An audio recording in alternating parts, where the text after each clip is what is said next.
And English मेरा one of the favourite subjects रहा and मेरा स्ट्रॉन्गेस्ट सूट भी वही था. एक्सपेक्ट नहीं कर सकते कि फुल मिल जाएगा. लाइक 0.5 डिडक्टेड है सब में एंड इसीलिए इतना ज़्यादा क्यूमुलेट हो गया था वो. ಸಿಬಿಎಸ್ಇ ಮರುಮೌಲ್ಯಮಾಪನ ಫಲಿತಾಂಶ ಪ್ರಕಟವಾದ ಮೇಲೆ ರಾಂಚಿಯ 12ನೇ ತರಗತಿಯ ವಿದ್ಯಾರ್ಥಿನಿ ಗಮನಾರ್ಹ ಸಾಧನೆ ಮಾಡಿದ್ದಾರೆ. ಡಿಪಿಎಸ್ಐ ಟೌನ್ಶಿಪ್ನ ವಾಣಿಜ್ಯ ವಿದ್ಯಾರ್ಥಿನಿ ಅವನಿ ಕೇಜ್ರಿವಾಲ್ ತನ್ನ ಆನ್ಸರ್ ಪೇಪರ್ ಅನ್ನ ಮತ್ತೆ ರಿವ್ಯಾಲ್ಯೂಯೇಷನ್ಗೆ ಹಾಕೋ ಮೂಲಕ ತನ್ನ 5 ಮುಖ್ಯ ವಿಷಯಗಳಲ್ಲಿ 500ರಲ್ಲಿ 500 ಅಂಕಗಳನ್ನು ಗಳಿಸಿದ್ದಾರೆ. ಇದ್ರ ಬಗ್ಗೆ ಅವನಿ ಮಾತಾಡಿ, ಈಗ ಎಲ್ಲರೂ ತುಂಬಾ ಖುಷಿಯಾಗಿದ್ದಾರೆ. ನಾನು 500 ಅಂಕ ಬರುತ್ತೆ ಅನ್ನೋದನ್ನ ಎಕ್ಸ್ಪೆಕ್ಟ್ ಮಾಡಿರಲಿಲ್ಲ, ಆದರೆ ಈಗಂತೂ ತುಂಬಾ ಖುಷಿಯಾಗಿದೆ. ಇಂಗ್ಲಿಷ್ನಲ್ಲಿ ನನಗೆ 19 ಅಂಕಗಳನ್ನು ಕಟ್ ಮಾಡಿದ್ರು. ಅದನ್ನು ನಾನು ನಿರೀಕ್ಷೆ ಮಾಡಿರಲಿಲ್ಲ. ಇಂಗ್ಲಿಷ್ ನನ್ನ ಫೇವ್ರೆಟ್ ಸಬ್ಜೆಕ್ಟ್ ಆಗಿತ್ತು, ನನ್ನ ಅತ್ಯುತ್ತಮ ವಿಷಯ ಕೂಡ ಆಗಿತ್ತು. ಹೀಗಾಗಿ ನಾನು ರಿವ್ಯಾಲ್ಯೂಯೇಷನ್ಗೆ ಅರ್ಜಿ ಹಾಕ್ತೆ. ಬಿಸ್ನೆಸ್ ಸ್ಟಡೀಸ್ನಲ್ಲೂ ಕೂಡ 5 ಅಂಕಗಳನ್ನು ಕಟ್ ಮಾಡಿದ್ರು. ಈಗಾಗಲೇ 3 ವಿಷಯಗಳಲ್ಲಿ ನನಗೆ 100ಕ್ಕೆ 100 ಅಂಕ ಸಿಕ್ಕಿದ್ವು. ಈಗ ನನ್ನ ಅಂಕಗಳು 24 ಅಂಕಗಳಿಂದ ಜಾಸ್ತಿ ಆಗಿದೆ ಅಂತ ಹೇಳ್ತಾ ಖುಷಿ ಪಟ್ಟಿದ್ದಾರೆ. ಆಕೆಗೆ ಕಾನ್ಫಿಡೆನ್ಸ್ ಇತ್ತು, ಅಂದರೆ ನಾನು ಎಲ್ಲವನ್ನೂ ಸರಿಯಾಗಿ ಬರೆದಿದ್ದೀನಿ, ಎಲ್ಲೂ ಕೂಡ ಕಟ್ ಮಾಡೋದಕ್ಕೆ ಚಾನ್ಸೇ ಇಲ್ಲ ಅಂತ. ಆ ಕಾರಣಕ್ಕಾಗಿಯೇ ರಿವ್ಯಾಲ್ಯೂಯೇಷನ್ಗೆ ಹಾಕಿದ್ದಕ್ಕೆ ಈಗ 500ಕ್ಕೆ 500 ಅಂಕಗಳು ಕೂಡ ಸಿಕ್ಕಿರೋದಕ್ಕೆ ಬಹಳ ಖುಷಿಯಲ್ಲಿದ್ದಾರೆ ಅವನಿ ಕೇಜ್ರಿವಾಲ್. फर्स्ट रिएक्शन दीजिए, फिर आगे बात करेंगे. रिएक्शन ऑब्वियसली बहुत ज़्यादा हैप्पी है. अभी तो सब अनएक्सपेक्टेड तो ऑब्वियसली थोड़ा था ही, बिकॉज यू डोंट एक्सपेक्ट अचानक से 500 आउट ऑफ 500 ही. बट हाँ, एवरीवन इज रियली हैप्पी. आपको क्यों लगा कि रिवैल्यूएशन के लिए एप्लीकेशन देना चाहिए? रिवैल्यूएशन के लिए इसलिए देना था बिकॉज इंग्लिश में बेसिकली मेरे 19 मार्क्स कट हुए थे.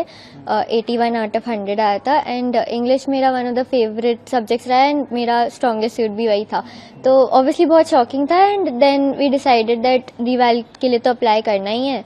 एंड बिजनेस स्टडीज़ का भी सेम था, 5 मार्क्स वहाँ कट हुए थे, तो ओवरऑल 24 मार्क्स इंक्रीज हुए. तो इसीलिए आई थिंक वो ऑब्वियस था कि वो तो करना ही है अप्लाई. अप्लाई करने के बाद आपने सोचा था कि इतना रिमार्केबल सिक्योर कर पाएंगे? बिल्कुल जो 5% का एक गैप हो रहा है, डिस्पैरिटी हो रही थी, वो प्रूफ फील हो जाएगा? नहीं, आई थिंक इंग्लिश बहुत ही सब्जेक्टिव है, तो ऑब्वियसली एक्सपेक्ट नहीं कर सकते कि फुल मिल जाएगा. बट हाँ, ऐसे आंसर की स्कैन कॉपी मिली थी तो उसमें तो कोई डिस्क्रिपेंसी नहीं था, सब मार्किंग स्कीम के अकॉर्डिंग ही था. आपको क्या लगता है कि 5% की, लगभग 5% ऑलमोस्ट, उसकी गड़बड़ी कैसे हुई थी? क्या प्रॉब्लम रही होगी? I think full marking scheme का लाइक जो मार्क्स है वो नहीं अलॉट किए गए थे. इंग्लिश में भी हर सब्जेक्ट के एवरी क्वेश्चन में 2 मार्क्स का क्वेश्चन है, 5 मार्क का क्वेश्चन है. इट वाज लाइक 0.5 डिडक्टेड है सब में एंड इसीलिए इतना ज़्यादा क्यूमुलेट हो गया था वो. बट बाकी ऐसे MCQs एंड ऑल में कुछ प्रॉब्लम नहीं था, उसकी चेकिंग सही थी. इट वाज सब्जेक्टिव आंसर्स में 0.5 विदाउट एनी रीज़न कट हुआ था. अब मेरा एक क्वेश्चन है जो पूछना आई थिंक पॉइंटलेस है, कि फिर भी पूछ रहा हूँ, सेटिस्फाइड तो होंगे आप? हाँ, ऑब्वियसली, या डेफिनेटली. अब आगे क्या फ्यूचर, क्या प्लान है? अभी क्या परस्यू करना चाहते हैं आप? बेसिकली बिजनेस लाइन में ही मुझे रहना है. लाइक मेरा कॉमर्स था अभी, सो बिजनेस लाइन, फाइनेंस साइड ही.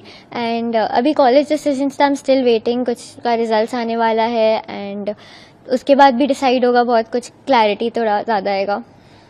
ओरिजिनली कितना था आपका जब फर्स्ट रिजल्ट आया था? तो 95.2 था पहले. तो वो देख कर एकदम से शॉक लगा कि इतना कम नहीं आ सकता मेरा? हाँ, मतलब बहुत ही अनएक्सपेक्टेड था, स्पेशली अगेन इंग्लिश का मार्क्स. तो इट वाज, तो बिकॉज बाकी सब ऑलरेडी 3 सब्जेक्ट्स में 100 आया था, तो वो तो ठीक था. बट देन इंग्लिश का मार्क्स की वजह से ऑलरेडी इतना डाउनग्रेड हो गया था परसेंटेज, तो वेरी शॉकिंग कि उतना आने के बाद भी इतना ज़्यादा डिफरेंस था. आप लोग कब पता चला कि अब आपने 500 पूरा सिक्योर किया है? अभी कल रात को ही डिजी लॉकर में आई चेक्ड, तो इसीलिए. ಯಾವುದೇ ಸುದ್ದಿಯ ಅಪ್ಡೇಟ್ ಅನ್ನ ಮಿಸ್ ಮಾಡ್ಕೊಳ್ಬಾರ್ದು ಅಂದ್ರೆ ಈಗ್ಲೇ ಒನ್ ಇಂಡಿಯಾವನ್ನ ಸಬ್ಸ್ಕ್ರೈಬ್ ಮಾಡಿ. ನಿಮಗೆ ಬೇಕಾದ ಭಾಷೆಯಲ್ಲಿ ಎಲ್ಲಾ ಸುದ್ದಿ ತಿಳಿಬೇಕು ಅಂದ್ರೆ ಒನ್ ಇಂಡಿಯಾ ಆಪ್ ಅನ್ನ ಡೌನ್ಲೋಡ್ ಮಾಡ್ಕೊಳ್ಳಿ.